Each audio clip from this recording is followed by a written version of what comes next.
In Afrikaans Nuus, die Tshwane Metroraad is na 'n week weer sonder 'n burgemeester. Daar is gemengde reaksie oor Dr. Kgosienso Ramokgopa se aanstelling as minister van elektrisiteit. En inwoners van Westbury in Johannesburg spreek hulle frustrasie en woede uit nadat die minister van polisie Bheki Cele 'n taak mag aanstel om bendegeweld hok te slaan.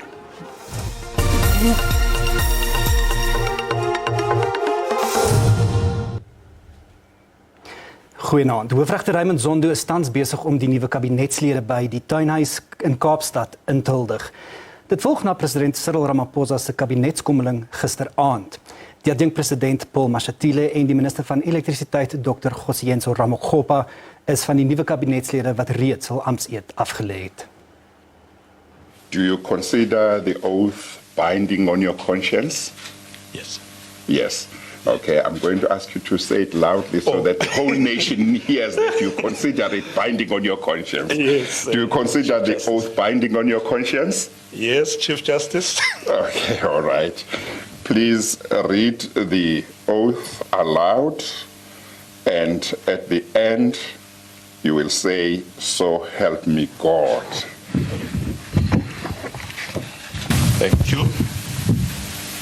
In the presence of everyone assembled here and in full realization of the high calling I assume as Deputy President of the Republic of South Africa, I, Chipokosa Paulus Mashatile, swear that I will be faithful to the Republic of South Africa and will obey, observe, uphold and maintain the Constitution and all other law of the Republic. And I solemnly, sincerely promise that I will always promote all that will advance the Republic and oppose all that may harm it. Be a true and faithful counselor, discharge my duties with all strength and talents to the best of my knowledge and ability, and true to the dictates of my conscience, do justice to all and devote myself to the well-being of the Republic and all its people. So help me God. Thank you. Thank you. Thank you. Minister in the Presidency responsible for electricity, Dr. Kgosienso David Ramokgopa. I, Kgosienso David Ramokgopa, swear that I will be faithful to the Republic of South Africa and will obey, respect and uphold the Constitution and all other law of the Republic. And I undertake to hold my office as Minister with honor and dignity, to be a true and faithful counselor, not to divulge directly or indirectly any secret matter entrusted on me, and to perform the functions of my office conscientiously and to the best of my ability. So help me God. President Ramaphosa se kabinetsverandering is in die partypolitieke dampkring volgens politieke affiliasie begroet. Die aanstelling wat die meeste belangstelling gaande gemaak het, is die van Dr. Kgosienso Ramokgopa as minister van elektrisiteit. Volgens die president kry Ramokgopa politieke verantwoordelikheid, gesag en beheer oor alle aspekte van die energie-aksieplan. Die ANC-caucus in die parlement beskou Ramokgopa se aanstelling as die versnelling van die ekonomiese industrialisering deur werkskepping en om die ligte in huishoudings en ondernemings aan te hou. Let's see whether this focused approach on load shedding with somebody with level-headed academic record, understanding things. You know, it's something else to talk in generalities. These things need engineering capacity. Ramokgopa het voor sy aanstelling as infrastruktuurraadgewer in die presidentskap gewerk en was tussen 2010 en 2016 burgemeester van die Tshwane Metro. Hy het as burgemeester berugtheid verwerf vir die elektrisiteitsslimmeter fiasco en het ook 2 wantroue mosies oorleef. We could have really done with a energy expert in this portfolio to be able to get to grips with the crisis. We've now had an even larger cabinet with even more ministers laid on top of it, with another broken promise to reduce the size of cabinet. South Africa has a Minister of Energy, South Africa has a Minister of Public Enterprises. who are tasked with the responsibilities that this so-called minister is supposed to handle as well. So it is redundant, and thirdly, it's a revelation of Cyril Ramaphosa's level of cowardice. Hoewel Alliansie Vennote die veranderinge verwelkom, gaan hulle die kabinetslede met arendsoë dophou. We are going to hold them accountable. They are also going to hold ourselves as workers accountable in terms of making sure that we deliver service. This Minister of Electricity, we have brought one of the best from within the movement, young, talented, skillful, who have proved himself in different areas. Wel, Suid-Afrikaners het gemengde reaksies oor die nuwe kabinet. Sommige meen die veranderinge sal nie 'n verskil maak nie, terwyl ander voel nog ministers se koppe moes gerol het. Die president kon beter gedoen het as hy miskien 'n verandering gebring het in die polisie. Die minister van die polisie, Bekkie Cele. Ons dink hy het genoeg kans gehad om veranderinge te bring wat hy crime stats af sou gebring het. Om net dit te doen dat hulle elektrisiteitspersoon aangestel het, gaan nie veel van 'n verskil maak nie. Soos ook die onderhoud wat Andy de Ruyter gehad het, daar is die probleme te ver versprei alreeds. Die minister van Finance is die mens wat ek voel dat hulle het hom uitgesit buite. Hy moes die eerste mens gewees het wat gereshuffled het, omdat wat hulle net laas jaar wat die increase van die interest so hoog, 5 keer hoog in 'n jaar opgelet. So dat het vir ons meeste van die mense baie gelaat suffer. Die aanstelling van Dr. Ramokgopa as minister van elektrisiteit, 'n nuwe posisie in die kabinet, het gemengde reaksie uitgelok. Hoewel sommige sakelui die aanstelling verwelkom het, meen ander sy termyn as burgemeester van Tshwane het bygedra tot die hoofstad se finansiële ineenstorting. Sake-eenheid Suid-Afrika of BUSA wil dringend vergader met Ramokgopa oor sy korttermynplanne vir beurtkragverligting en sy mediumtermynplanne om die energiekrisis op te los. Die sakeliggaam waarsku dat die minister 'n reuse taak in die gesig staar om sy departement te koördineer met onder meer die departement van minerale hulpbronne en energie. BUSA wil ook die benutting van magte verkry deur die noodtoestand met die minister bespreek. Die energieontleder Chris Yelland sê 'n derde ministerie bemoei met Eskom maak sake nog ingewikkelder. And now it's actually 5 ministers, because there's the Minister of Finance who's involved very much with the money matters around, the electricity and Eskom and its debt, etc. And we have the Minister of Cogta who's involved with the municipal electricity sector. It would be complicated in the best of circumstances, but we're actually in one of the worst of circumstances. Wel president Ramaphosa hom verbind het daartoe om uiteindelik sy belofte na te kom om die kabinet te verklein, sê ontleeders die huidige opgeblaasheid is kommerwekkend. For many presidents in the country, they have actually, instead of shrinking the size of the cabinet, they've increased it, which is quite problematic because it increases the government wage bill, which obviously we saw in the recent budget that is now gone above 700 billion rands. Sakeleierskap SA sê dat hy tevrede is dat Ramokgopa die waarde besef van samewerking met die privaat sektor. He understands the importance of leveraging the skills, the resources, the knowledge that exists in the private sector. He understands that government will only be able to turn the corner if there is meaningful partnership and collaboration between government and the private sector. Sakeleierskap SA het wel kommer uitgespreek dat sommige departemente wat swak presteer, onveranderd gelaat is.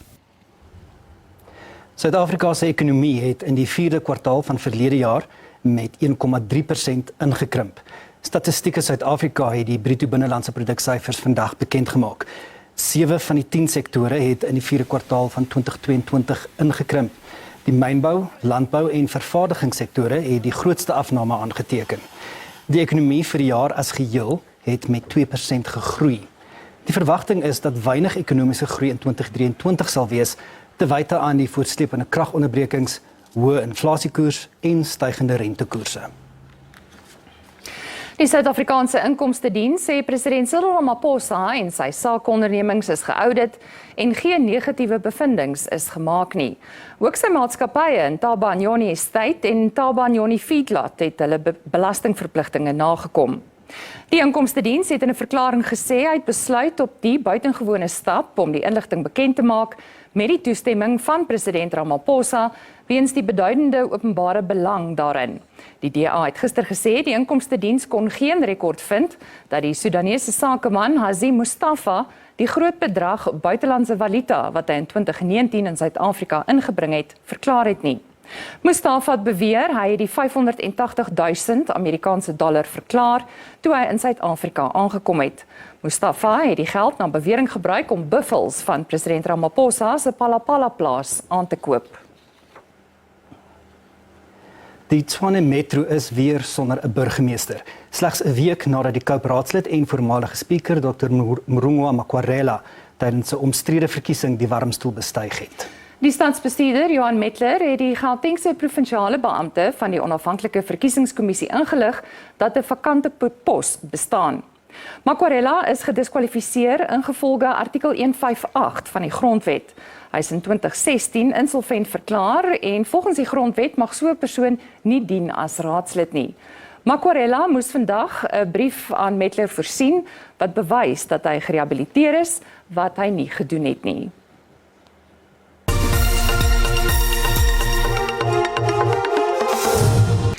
Die minister van Polisie, Bekkie Cele, sê hy gaan 'n gespesialiseerde taakspan in Westbury, Johannesburg ontplooi na die bendeverwante skietvoorvalle die afgelope paar weke.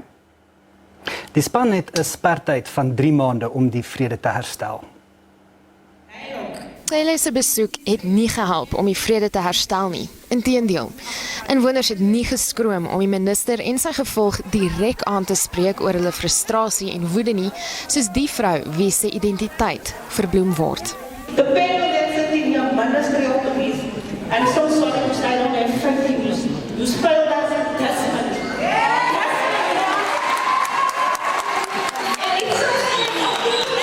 They are so accountable. They really live your life. And one of the people that lost my son, I was in shock when my son was laying there. And then you come to sit here and I go people. En sy is nie alleen nie. My kleinkind wat ek begrawe het. Bekkie, die is vir jou. Hulle wil nie die saak gevat het nie. Hulle sê dit is 'n complicated saak. Up till today, I haven't got a docket and I haven't got a case number. They don't want to take that case because the police picked him up and they went to go and deliver him to the shooter.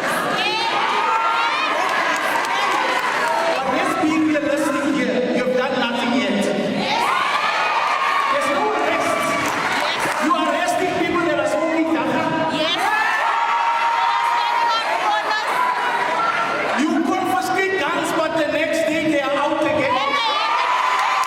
Do something. Stop calling people in because this police rather close down the police station. Or get other people to do it because really there's no work being done here. Bijvoorbeeld, cases worden gestrooid. Het is een moeilijkheid wat aangaan in onze gemeenschap. Boeren. Ga je nou doen, hetzelfde probleem.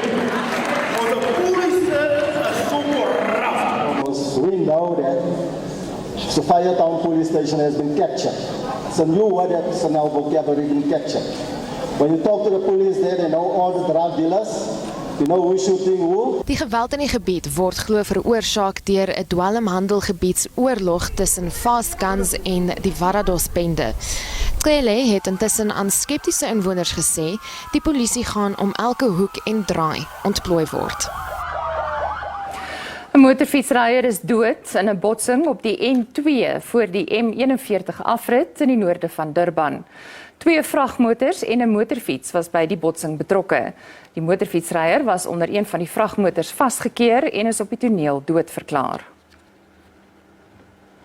Die vragmotorbestuurder wat gister van die ongelukstoneel van 'n kettingbotsing op die M41 naby Umhlanga in KwaZulu-Natal gevlug het, het homself aan die polisie oorgegee. Minstens 45 voertuie het in oggendspitstyd in die slag gebly. Een persoon is in 'n kritieke toestand en nog 22 is beseer. Die ongeluk het gebeur toe die vragmotor in drukverkeer tussen deur tientalle voertuie gejaag het en 'n paar 100 meter verder van die pad geloop en omgeslaan het. Die polisie het bevestig dat die 23-jarige vragmotorbestuurder van roekelose en nalatige bestuur aangekla is. Wit voormalige Zimbabwese boere wat in die Suider-Afrika streek bly, het die Zimbabwese regering se gewysigde grondvergoedingsaanbod verwerp. Die regering bied aan om 3,5 miljard Amerikaanse dollar oor 10 jaar uit te betaal aan boere wie se grond 2 dekades gelede onteien is. Die boere wil verdere druk plaas op die regering om hulle plase so gou moontlik terug te besorg. Die boere glo hulle het 'n geregverdigde eis en dat die 3,5 miljard Amerikaanse dollar 'n klap in die gesig is.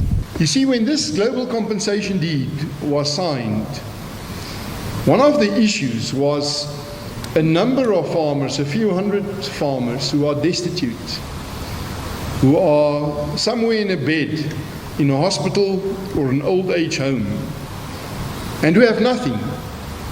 We don't know how they will pay their medical bills at the end of this month, how they will afford their medicine.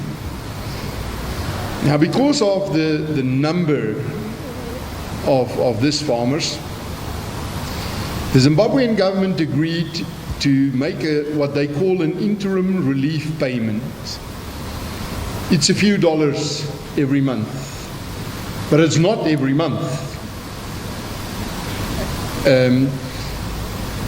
We never know when that payment will come. Hulle eis regverdige vergoeding vir hulle grond. Nou wend hulle hul tot die Suid-Afrikaanse howe om druk op die Zimbabwese regering te plaas. During the first half of 2019, we issued a total of 56 summonses against the South African government and President Ramaphosa in his official capacity for a delictual claim for the damages suffered by Zimbabwean farmers as a result of the deprivation of their rights. The Constitutional Court is currently tasked with this matter. Sommige Zimbabweërs wat in Suid-Afrika woon, sê hulle sal die boere terugverwelkom want hulle skep werksgeleenthede. Because people from Zimbabwe are starting to get their jobs. There's no jobs, there's no money. Maybe the farm gonna beg, they could get money, jobs. The white farmers are supposed to be compensated for the work they did on the farm because they upgraded them, they built dams, they actually invested a lot of money and they did a lot of work for those farms. So they are supposed to be compensated. We cannot just take things that we did not work for and make it our own. Die boere meen die enigste manier om vergoeding te kry is om druk op die Zimbabwese regering te plaas om sy grondbeleid te wysig.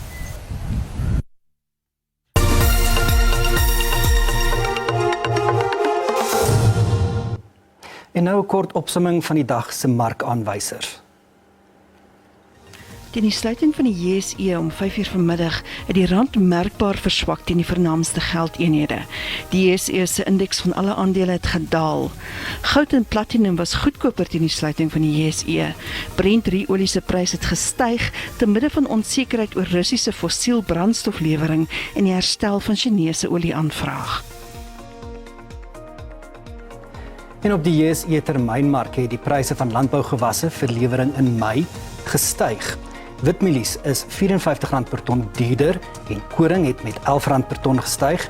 Die prys van sonneblom is R38 per ton duurder en soja het gestyg met R112 per ton.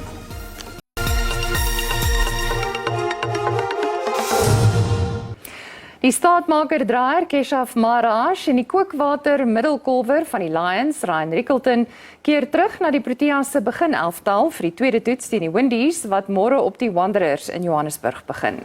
Die veelsidige Wian Mulder en Maharaj se draaitweeling Simon Hamer kry ook speelkans. Die Proteas loop 1-0 voor in die reeks van 2 toetse. Hoewel die Suid-Afrikaners met die loue ry weggestap het in die eerste toets, vind die nuwe span nog sy weg in toetskriket. Die aanvangskolwer Aiden Makram en die bowlers het die span in die eerste kragmeting gedra. Alles die kaptein Themba Bavuma vir 2 nulletjies uitgehaal, glo die afrigter Shukri Konrad, daar is geen rede tot kommer nie. It's no deep conversation. Batters get pairs. They've got to move on. They've got to deal with it. Doesn't make him special or otherwise. And I don't think, I can tell you now, there's been no special conversation around that. got to get up and deal and find a way. Die veranderinge gee Konrad die geleentheid om alle spelers in die groep in aksie te sien, veral omdat die Proteas eers weer einde van jaar teen Indië toetskriket speel. I don't think I go out and set to do certain things in a brave way. I think I'd like to think I am a guy that thinks things through carefully. Konrad hoop die insluiting van 2 draaiers kan die deurslag gee op 'n kolfblad wat die laaste tyd die draaiers bevoordeel. Hy glo ook die nuwe kolwers sal gou tot hul reg kom. Ons groet vir vanaand. Die Afrikaanse redaksie is môre weer op hulle pos vir die jongste nuus. Geniet die res van jou aand. Totsiens.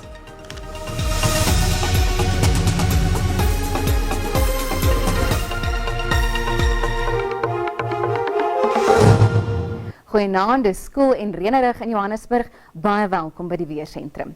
Vanaand sal dit reënerig wees oor 'n groot gedeelte van Suid-Afrika. 'n Baie sterk suidooster langs die kuslyn van die Wes-Kaap, veral langs Kaapstad, en dan sal dit gedeeltelik bewolk wees in die noordelike helfte van die Noord-Kaap, sowel as die noordelike oostelike gedeeltes van Suid-Afrika. Môre steeds reën, veral dis ligte reën tussen Noordwes in die strook na die Oos-Kaap en dan ligte reën oor die hele Wes-Kaap. Dit sal bewolk wees in die Noord-Kaap, 'n gedeelte van die Oos-Kaap en dan die verre noordoostelike gedeeltes van Suid-Afrika. Daar is 'n waarskuwing uitgereik vir baie sterk wind wat vanaand kan voorkom in die sentrale en oostelike gedeeltes van die Noord-Kaap. Ewige donderbuie wat in 'n gedeelte van die Wes-Kaap veral oor seepunt kan voorkom. Môre steeds 'n waarskuwing vir ewige donderbuie in die Wes-Kaap en dan baie winderig in die oostelike gedeeltes van die Oos-Kaap. En nou kyk ons na die temperature in Gauteng môre. Pretoria se maksimum 29. Dit sal gedeeltelik bewolk as ook reënerig in Carletonville wees. 28 is die maksimum daar. Vereniging oornag 16, later 29. Bewolk in Limpopo, Messina se maksimum 31. Palabora 29, oornag in Bella 18, later 28 is die maksimum daar. Nou in Mpumalanga waar dit ook nat sal wees, Leidenburg 26, Secunda 13 oornag en later 25 en Standerton 12, die maksimum is 26. In die Oos-Kaap of eerder in KwaZulu-Natal eerstens, daar is dit reënerig in die sentrale en die noordelike gedeeltes van die provinsie. Pietermaritzburg 33, Ladysmith warm maar nat 32 is die maksimum daar.